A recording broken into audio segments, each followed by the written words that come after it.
And we are back. As inequality continues to affect low-income communities, the Poor People's Campaign is leading the charge, demanding attention and action. The fight to combat voter suppression is stronger than ever, with grassroots efforts mobilizing communities and pushing for policy reform at both local and national levels. Faith-based leadership is at the forefront, guiding advocacy and inspiring change in the face of adversity. Join me now. We've got the president of the North Carolina Council of Churches, the Reverend Dr. Hanna Broome. And Dr. Broome, thank you so much for being with us. Thank you for having me. Thank you. And as we talk a little bit about the work that's going on, particularly North Carolina and across the United States, obviously, income is of the essence. We know a lot of people are struggling in the area of income and income equality. That fight is very prevalent, given the fact that the current government is not accommodating for this. Just give us the sense of the climate that you're feeling right now. Thank you for that question. Yes, living wages has yet to be increased since 2009, and yet our prices for our food, our expenses, even just basic necessities has continued to increase. So living wages is of importance. It is essential for our living. I think in North Carolina, you have to have at least a base salary of coming home per month of $1,900 just to rent a one-bedroom apartment. And we're still having people live on $7.25 an hour. The price of eggs is actually more than the cost of a dozen of eggs. So that lets you know where we're at right now when it comes to our living wages, our prices of our groceries, and just essential basic necessities to live. When we talk about the, people in low-income neighborhoods and low-income communities, first of all, it does cross racial lines, and we understand that it's not just blacks; it's really blacks and whites, and it's a mixed bag there. Give me the effects that you're finding for those people who are living in low-income communities. Just share with us a little bit about, some of the challenges that you find that people are facing right now. People are having to make the decision of whether to buy groceries or pay rent, whether to buy medicine for their everyday life, or to just pay a light bill. So in these low income housing where funding is being taken away from Section 8 assistant living and these particular things, the basic right or dignity of just having shelter has become a crisis. So even in low income housing, you're taking away the safety net of SNAP, you're taking away the safety net of Medicaid and Medicare. You're taking these essential things away that can help set off or even balance off some of the expenses of just living with medicine, just living with daycare. We're talking about all of these interconnected things in our low income housing, low income individuals that are living day to day. They're Yeah. having to make different difficult choices of medicine or food, medicine or rent. And I know that you're at the grassroots level as an advocate and also, the North Carolina Council of Churches really bringing together a coalition of churches and pastors and ministries to really address the issues of social justice. When we talk about the Council of Churches and the advocacy that's gone through social justice, talk to us about the church and the role it's played in really facilitating being a voice to the voiceless. Well, the church has always been essential to the prophetic call of in the wilderness, even since Jesus' time. Jesus' first ministry was his first sermon was about social justice. I've been called to take care of the poor, the needy, healing the brokenhearted, speaking truth to power. That was his first sermon. And so, as we look at the faith community and the political throughout history, we know that faith leaders have played an integral part in shaping political and social movements. We've seen this from biblical prophets to contemporary clergy. We've seen this. So it's not new to the church. It's actually coming back to the roots of the church and the religious voices that have stood at the forefront of justice, advocating for the marginalized, holding governments accountable. That has always been a mission of the church, not just salvation, but how do our members live? How do our communities live in a just and moral society? That has always been a mission of the church. We have to engage in politics. There's not a separation of politics and our religious traditions. It's actually, again, a return to the roots of our religions and our tradition. Moses, Nathan, we can call the prophets of old and all the way up to contemporary now, Bishop William Barber. So it has always been faith leaders engaging in politics and changing policies for a just and moral society. You talk about holding government accountable, and obviously we do have some challenges in government. And when we look at what's going on in Washington, D.C., let's talk about some of the initiatives that you're working on in terms of holding government accountable. I mean, a lot of people are talking about DI, immigration, but I'll let you take it away.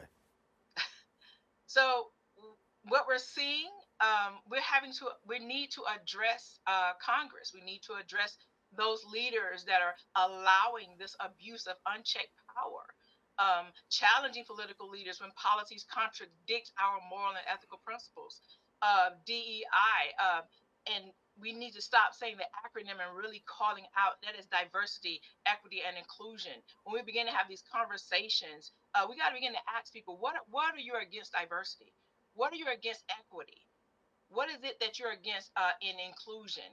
We begin to have to look at this, challenging this moral narrative, false moral narrative that's out there that our faith community is against DEI. Mobilizing communities, encouraging civic engagement, beginning to have our faith communities go to school board meetings, go to city council meetings, go to your general assembly, go to your state capitol, and begin letting your elected officials know we are your constituency.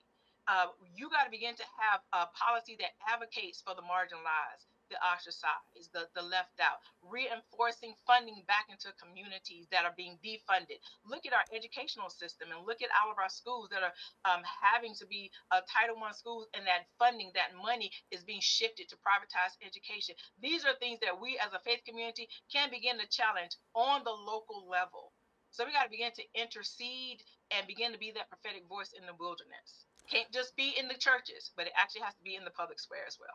Yeah, and when we talk about being in the public square, obviously that's, no easy feat. Having people be engaged politically, socially, and taking on the mantle of social justice. It's hard for a lot of people who say, listen, I have no faith in government. I have no faith in that there will be justice served.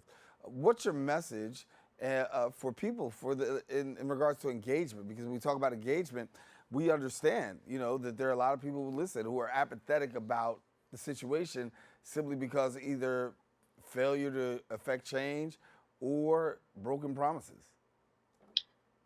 So we have an obligation to be prophetic voices. We cannot be passive observers. The church cannot afford to remain silent in the face of any injustice. The world needs modern day Moses, Esther's, Martin Luther King's, who were courageous enough to stand for righteousness. We got to begin to speak boldly against oppression and racism and economic justice. Mobilize our communities. It's not just registering to vote. It's not just actually going to vote. But what after that? What's after the ballot? We got to begin to push for righteous policies. We got to refuse to be manipulated politically while maintaining our moral clarity. We can't just be jumping and bouncing at headlines and sound bites, but we really got to stand in solidarity, really be strategic and intentional as faith leaders. I think it was the theologian Howard Thurman that said the masses of men live with their backs against the wall. And so the moral and spiritual question we have to do today is, what do we do about it? We got to come together. We have to be the answer, not just in the pulpit, but in the public square. You can begin at your local church organizing and beginning to be civically engaged with your elected officials on your local level. The time right now is for prophetic action. Right. So will our churches rise up to the occasion? So when you talk to the average person now, I mean, let's say, listen, I'm out here watching, and I'm seeing what's going on. I don't like what's going on, but then again, I really feel like my vote doesn't matter. I really feel like I don't like the whole government thing. And how would you engage me to say, listen, you know what? It's important. You need to be active, and you need to take watch. How would I engage you? First thing I would ask, what's important to you? If you say your family is important, so okay, let's look at these things that are affecting your family: education, living wages, where you can actually live. Redlining is a real thing. They might have changed the name of it, but it's still there. where they're moving and defunding communities. So that's my first question. Not whether you're registered to vote, not whether you love the government or not, but what do you care about? I think they call them table topic issues. The food that goes on the table for my family, the pricing of it. So that's how I begin to engage them. And then from there, okay, if your concern is education of your children, then I have to begin to ask the question: when was the last time you was at a school board meeting? When was the last time you had a conversation with your educators in your community, at the school that your children are going with? Then from there, you begin to look at a plan of action as a concerned citizen, as a parent. If you don't have any children, but you're a concerned citizen because of um, crime in your community, okay, begin to look at: is it because there's no resources there?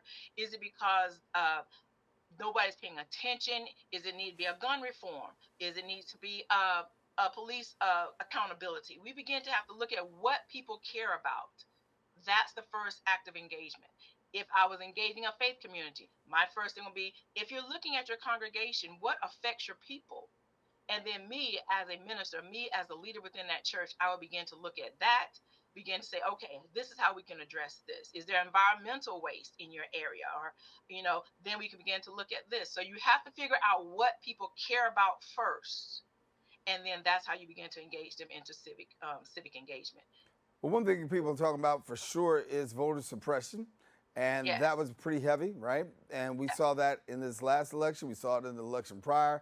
We've seen it in several elections, and one would think that since Dr. King and John Lewis that we would not be talking about voter suppression still in 2025. Yet and still it's real. Yet and still it's relevant. And I'll ask the question: what are we doing here in the area of voter suppression, particularly in your neck of the woods? I do know that there is some lawsuits against the voter suppression laws. So that enact what if your vote was not important? This is what I want everybody to understand. If your vote was not important, why do they need to suppress it? If there was not power within the people, then why are there discounting votes? I think in North Carolina, they're still trying to discount 60,000 votes. So if your um, vote was not important, if your voice was not important, they would not be trying to silence it. So, yes, we need to continue to be engaged in registering people to vote, but also educating people on the power of their vote. As we've seen it since 2024. There's been so many voter suppression laws. I think it was within 19 states. There's over 1,000 voter suppression laws that are also active, and also um, um, they are becoming law. So we have to look at those things. Yeah. As we draw down, I want to get a chance to get your take on activism because obviously you are a person that's politically and socially active. And we're trying to look now to see where those next leaders are coming from. And we know a lot of them are young people that are coming up right up in the ranks. However, when we talk about activism, we also do say that there's some apathy there too, right? And what do we, so, when you see activism, when you see being that voice and that voice for the voiceless, how do you see its future? I think more are young people doing it, but I also um, want our young people to walk alongside those heroes that have already walked that walk. It's always that passing from the elders to the youth. Civil disobedience is the most is a moral choice. Is the only moral choice, and so activism, regardless of age, is prevalent. What we need to also understand, it is the one thing that changes the arc of justice is activism, and everybody can be a part of it for a moral and just society. So our pastors, our faith leaders, our young people, do not tell a young person they're too young to walk, they're too young to speak out, because we need all those voices. We need a collective voice. The sound of the shofar, that loud voice, that loud sound that says that we will not stand for injustice anywhere in this country. Yeah. And as you look at today and we see where we are today and what's happening in Washington, D.C., what are some of the initiatives that you guys are working on right now that maybe we need to be paying attention to? Let's begin to attack your state capitals. Congress um, does have the power to stop most of the things that are happening. So we have to begin to have a strategic plan that begins to protest, that begins to engage our elected officials on the state level. We can start from local, absolutely, but then we need to move it up the states and begin to look at Congress. Hey, Congress, what are y'all doing? Are y'all allowing these things to happen and occur when you know that they're even against the Constitution, and yet you still stay silent? So we got to start attacking our Congress. As for people who want to find out more information, how do they get connected? What do they do? There are so many. Poor People's Campaign, you can sign on. You can go to the website of Poor People's Campaign. Repairs of the Breach is also the other organization that you can sign on to. Prophetic Council under the Repairs of the Breach is for all faith and moral leaders to be a part of. We do have a lot of faith-led things planning, and so joining the Prophetic Council on the Repairs of the Breach website would be a way of staying engaged and staying in contact with the actions that we're going to be planning moving forward. And I know you've worked very closely with Dr. William Barber, one who is very much the bishop, we call, of the social justice movement these days. Talk to me about what you've gleaned from him, what you've learned from him, and what you've implemented into your own, into your own workspace. Moral analysis. You have to look at what is happening behind the headlines. So one of his favorite and one of his most profound statements is, "Do not be loud and wrong." So you have to do your research. You have to look at the facts and then do a moral analysis of the time. And then there's moral articulation. Now that I have this moral analysis of what is happening in this Pharaoh moment, okay, then the moral articulation. How do I begin to apply it? And then the moral agenda. Let me set out my agenda of how I'm going to engage people, how I'm going to connect with my state officials, and begin to say this budget is not um, helping out the least, the lost, and the left out. And then having moral action.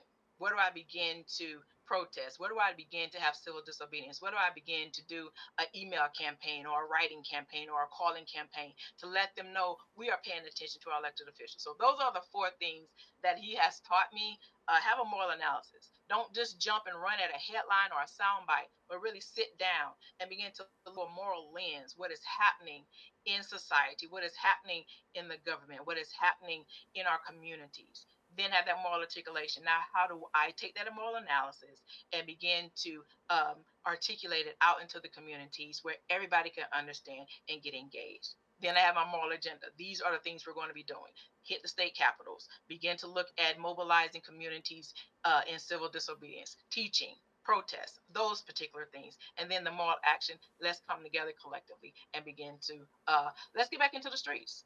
Let's get back into the streets. Dr. Hanna Broome, we got to leave it there. Thank you so much for joining us, and great conversation. Thank you. Thank you so much for having me. All righty.